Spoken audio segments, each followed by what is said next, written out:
Juin 2005, la police de Saguenay frappe au terminus d'autobus de Chicoutimi. 19 personnes arrêtées et un important réseau de trafic de stupéfiants démantelé. Une partie de la preuve recueillie par les agents l'avait été par ces caméras de surveillance utilisées par la Société de transport de Saguenay.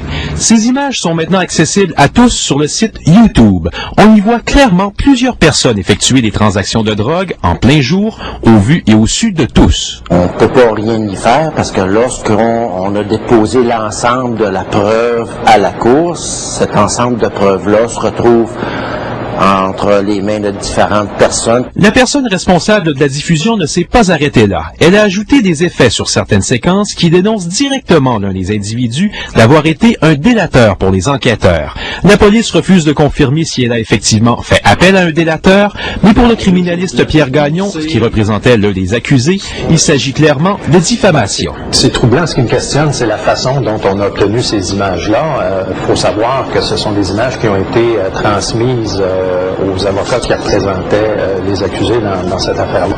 S'agit-il d'un officier de justice qui a remis cette preuve à un client ou encore un simple citoyen qui en a fait la demande au service du greffe? Moi, je procède de cette façon-là. Je retiens l'option du document. Oui, le client pourra le consulter, c'est son droit.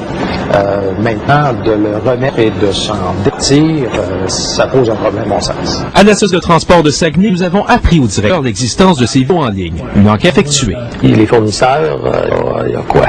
À la limite, une adresse Internet. Si la personne réussit à avoir l'adresse Internet pour rentrer à nos caméras, ça peut aussi.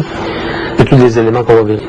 Malgré tout, la police de Saguenay n'enquête pas sur cet incident puisqu'aucune infraction criminelle n'a été commise. Mais on admet que l'événement risque de compliquer le travail des enquêteurs. C'est évident que de notre côté, si des gens un jour deviennent délateurs de notre service, ces gens-là vont se poser davantage de questions. Est-ce que je le fais pas? Sur toutes les vidéos qui ont été en ligne, on nous réfère régulièrement à un site Internet qui s'appelle Radio Saguenay. Et lorsqu'on accède au site Internet en question, on remarque qu'il est fermé. Louis Martineau, TVA.